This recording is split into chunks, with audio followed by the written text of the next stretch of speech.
अस्सलाम वालेकुम व्यूअर्स, मैं हूं शाकिर सोलंकी। व्यूअर्स, पीटीआई की हुकूमतों के अंदर अब इंतशार फैलना शुरू हो गया है। हुकूमतों की तब्दीली की बातें तेज़ी के साथ फैल रही हैं और जो नून लीग के साथ मामला चल रहे थे वो भी स्मूथली उनके मुज़ाकरात और ये डायलॉग चल रहा है। हुकूमतों की तब्दीली के हवाले से, इन हाउस चेंज के हवाले से, ख़ास तौर पर पंजाब इस वक्त फोकस है और पंजाब पहली तरजीह है नून लीग की कि पंजाब में तब्दीली लाई जाए। तो ऐसे में पीटीआई के अंदर इंतशार फैलना हो गया है और आज वज़ीर आज़म पहुंचे हैं लाहौर। कोशिश कर रहे हैं कि हुकूमतों को बचाया जा सके। केपीके में 3 वज़रा को फारिग कर दिया गया है। वज़ीर आला के ख़िलाफ़, हुकूमत के ख़िलाफ़, सूबाई हुकूमत के ख़िलाफ़ साजिश करने के इल्ज़ाम में आतिफ खान और शकील खान, शहराम तरक्की, ये 3 वज़रा भी फारिग कर दिए गए हैं। तो इस मामले पर बात करेंगे कि 3 वज़रा को क्यों फारिग किया गया, क्या करना चाह रही है पीटीआई।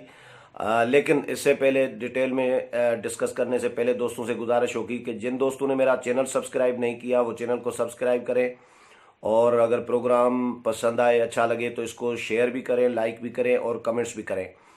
तो पीटीआई अब आखिरी सांसें लग रहा है कि गिनने लगी है और अब वज़रा को फारिग करना शुरू कर दिया है। केपीके में 3 वज़रा को फारिग कर दिया गया है।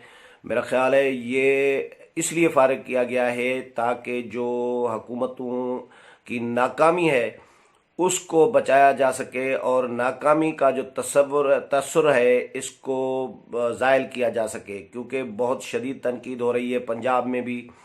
पंजाब हुकूमत की परफॉर्मेंस पर, तमाम सूबों की हुकूमत, तीनों सूबों की हुकूमत जो है, बलूचिस्तान और केपीके, इन पर भी। लेकिन मरकज़ भी डिलीवर नहीं कर पा रहा। जो वादे किए गए थे वो अवाम के साथ वादे निभाए नहीं गए, पूरे नहीं किए गए। अब जब काम नहीं हो रहा, ब्यूरोक्रेसी काम नहीं कर रही। ब्यूरोक्रेसी इसलिए काम नहीं कर रही क्योंकि जो वज़रा हैं पीटीआई के वो फैसलों को या जो भी इक़दामात हो रहे हैं वजारतों में उनको ऑन करने के लिए तैयार नहीं है। उनको तो इस वजह से ब्यूरोक्रेसी भी दस्तखत करने से फाइलों पर जो है वो कतरा रही है। क्योंकि पीपल्स पार्टी के दौर में हमने ये देखा था कि खुर्शीद शाह या बाकी लोग जो जितने भी हैं पीपल्स पार्टी के, वो अपने फैसलों को ऑन करते थे और वो मानते थे कि ये हमने फैसले कराए हैं। लेकिन उनके खिलाफ जो कार्रवाइयाँ हुई हैं पीटीआई पीपल्स पार्टी के खिलाफ, नून लीग के लोगों के खिलाफ, कि जो उन्होंने काम किए उस पर वो जेलों में पड़े हुए हैं, उनके खिलाफ मुकदमात हुए हैं कि ये काम क्यों किए। तो अब पीटीआई के लोग डर रहे हैं। पीटीआई के लोग इसलिए डर रहे हैं कि भाई कल ऐसा ना हो कि नून लीग की हुकूमत आए या पीपल्स पार्टी की या किसी और की, तो फिर हम न जेलों में पड़े रहें। तो इस वजह से वो ऑन नहीं कर रहे चीज़ों को। तो ब्यूरोक्रेसी भी काम नहीं कर रही। ब्यूरोक्रेसी जब तक वज़ीर कोई ऑन नहीं करेगा किसी अपने फैसले को, वजारत के किसी इकदाम को, तो ब्यूरोक्रेसी को क्या सर में दर्द, कौन सा दर्द पड़ा है कि वो फाइलों पर दस्तखत करेगी। तो ये बुनियादी वजह जो मुझे समझ में आई है, जो या जो नज़र आ रही है या जो सुन रहे हैं, कि यही बुनियादी वजह है कि ब्यूरोक्रेसी, बहुत सारे ब्यूरोक्रेट्स से भी हमारी गपशप होती रहती है। तो उनका भी ये कहना है कि हम इसीलिए फ़ाइलों पर दस्तखत ब्यूरोक्रेसी नहीं कर रही होती क्योंकि कोई वज़ीर हमारे जो फ़ाइलें मूव हो रही होती हैं उनको ऑन करने के लिए, फ़ैसलों को ऑन करने के लिए तैयार नहीं होता। तो इसलिए ब्यूरोक्रेसी भी काम नहीं कर रही। तो ये बुनियादी वजह ये मालूम पड़ती है। दूसरा, जो नाकामियाँ हैं वफाकी हुकूमत की, सूबाई हुकूमतों की, अब उनको छुपाने के लिए केपीके हुकूमत की नाकामी, बीआरटी का मंसूबा जो है वो बहुत बड़ा मुंह बोलता सबूत है नाकामी का। वो अभी तक फाइनल नहीं हो पा रहा और मामलात ज़ाहिर है बाकी सूबों की तरह ही है। केपीके में भी कोई दूध और शहद की नहरें नहीं बह रही। तो अब अपनी नाकामियों को छुपाने के लिए वज़रा को फारिग करना शुरू कर दिया गया है। आतिफ खान जो हैं ये स्पोर्ट्स और कल्चर के मिनिस्टर थे केपीके में, इनको भी फारिग कर दिया गया है। हालांकि आतिफ खान बहुत करीबी ट्रस्ट वाला बंदा है खान साहब के लिए, पार्टी के लिए, लेकिन आतिफ खान को भी फारिग कर दिया गया है, स्पोर्ट्स और कल्चर के मिनिस्टर को।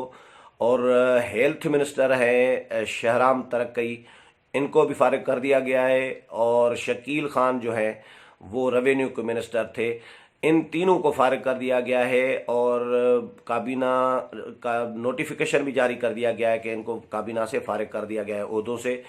तो इन पर इल्ज़ाम ये लगाया गया कि ये वज़ीर आला के ख़िलाफ़ साजिशें कर रहे थे और वज़ीर आला के ख़िलाफ़ ये तसर उभारने की कोशिश में मसरूफ़ थे कि वज़ीर आला नाअहल है और वज़ीर आला को कुछ नहीं आता, वज़ीर आला काम नहीं कर रहे, कुछ डिलीवर नहीं कर रहे।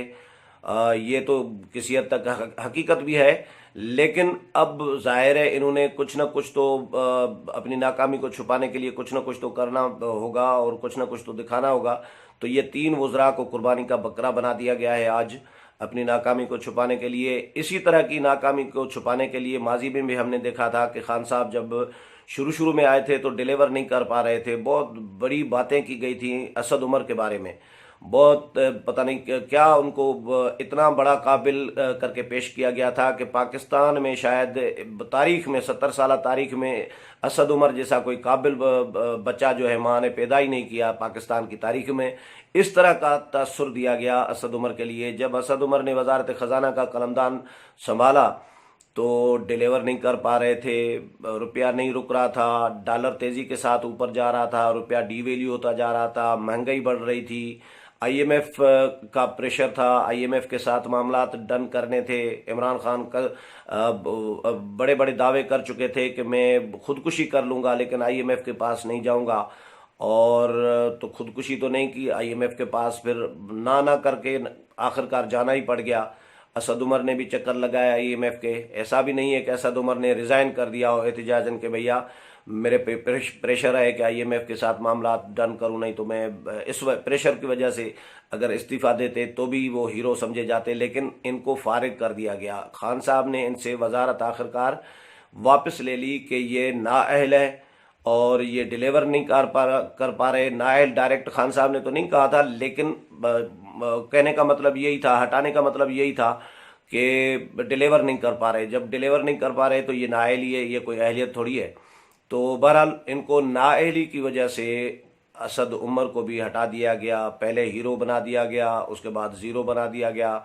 तो ये असल में असद उमर को भी हटाने का मकसद ये था कि अपनी नाकामी जो है, अपनी नाअहली जो है खान साहब और पीटीआई की हुकूमत उसको छुपाने की कोशिश कर रही थी, जिस वजह से असद उमर को भी हटा दिया गया था। और अब हुकूमतें जब हुकूमतों की जो कश्तियां हैं वो हिचकोले खाने लगी हैं, अब तब्दीली की हवा तेज़ी के साथ चल पड़ी है, तो ऐसे में फिर केपीके में तीन वज़रा को कुर्बानी का बकरा बना दिया गया है। और अब आगे देखें, ज़ाहिर है जिनको हटाया गया है उनका भी असर रसूख पार्टी के अंदर होगा। वो अब अपने साथियों के साथ, हो सकता है कुछ एमपीएस भी उनके साथ हमदर्द हों और कुछ वज़रा भी हमदर्द हों। वज़रा तो ज़ाहिर है बहुत मुश्किल है कि ओहदे छोड़ें किसी की वजह से, लेकिन कुछ जो नाराज़ लोग होते हैं हर सूबे में, हर पार्टी में, मरकज़ में होते हैं, तो फॉरवर्ड ब्लॉक भी बनते रहते हैं। तो बहरहाल ये अपना असर रसूख तो ज़रूर ये तीन वज़रा इस्तेमाल करेंगे कि कुछ न कुछ करेंगे, तो पार्टी को नुकसान भी हो सकता है। और दूसरा, खान साहब चले गए हैं लाहौर, और लाहौर में उन्होंने वज़ीर आला पंजाब उस्मान बुज़दार के साथ मुलाकात की है, एमएनएस के साथ मिले हैं, एमपीएस के साथ खान साहब मिले हैं, इमरान खान साहब वज़ीर आज़म जो हैं, और उनके मसाइल, उनके हलकों के मसाइल, उनके गिले शिकवे, तहफ़्फ़ुज़ात, जो भी रिज़र्वेशन, जो भी मसाइल हैं वो सुने हैं। और वज़ीर आला ने उनको ये ब्रीफिंग दी है कि जो तरक्याती मंसूबे चल रहे हैं, एक फवाद चौधरी ने आपको याद होगा बयान दिया था कि पंजाब डिलीवर नहीं कर पा रहा, जिस वजह से हमारे ऊपर, हमारी पार्टी के ऊपर शदीद दबाव है, तनकीद हो रही होती है, उंगलियां उठ रही होती हैं।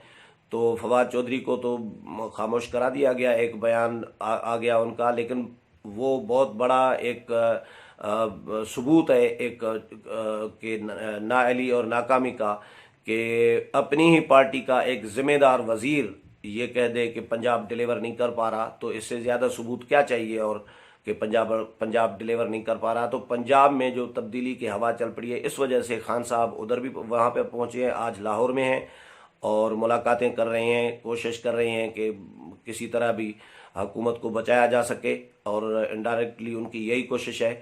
लेकिन वज़ीर आला ने उनको ब्रीफ किया है कि जो फवाद चौधरी ने बयान दिया था कि पंजाब डिलीवर नहीं कर पा रहा, तो हमने 187 अरब रुपए के जो तरक्याती जो फंड्स थे वो जारी किए हैं। उनमें से 107 अरब रुपए हम लगा भी चुके हैं। ये इस तरह की मंसूबों के हवाले से उन्होंने ब्रीफिंग दी है।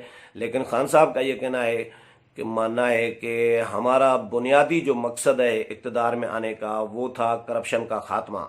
तो हम तो करप्शन का खात्मा करना चाहते हैं, लेकिन एक मुनज़्ज़म माफिया है जो हमारे खिलाफ साजिशें कर रहा है और हमारी हुकूमतों को नाकाम बनाने की कोशिश कर रहा है, और एक ये तस्वीर दे रहा है कि हुकूमतें नाकाम हो चुकी हैं, डिलीवर नहीं कर पा रही। और अगर खान साहब, मैं तो खान साहब से ये मुअद्दबाना गुजारिश ये करूँगा, सवाल ये करूँगा कि अगर डिलीवर कर पा रही हैं आपकी हुकूमतें, मरकज़ और सूबाई हुकूमतें, तो वो डिलीवरी कुछ बताएं तो सही कौम को। आपकी तकारीर बहुत अच्छी होती हैं, बातें बहुत अच्छी होती हैं, काम कुछ भी नहीं है। तो इस तरह बड़ा अजीब लग रहा है कि दावे बड़े किए जा रहे हैं, काम कुछ भी नहीं हो रहा। तो नाकामी का तो जो तस्सुर है वो तो आम आदमी भी समझ रहा है। महंगाई जितनी बढ़ गई है, आम आदमी की कमर टूट गई है, लोग परेशान हैं, खाने में परेशान हैं, आटा गायब है। आप कहते हैं कि साजिशें हो रही हैं और तस्सुर दिया जा रहा है कि हम नाकाम हो गए हैं। कामयाब हैं तो कैसे कामयाब हैं, ये भी तो कौम को बताएं।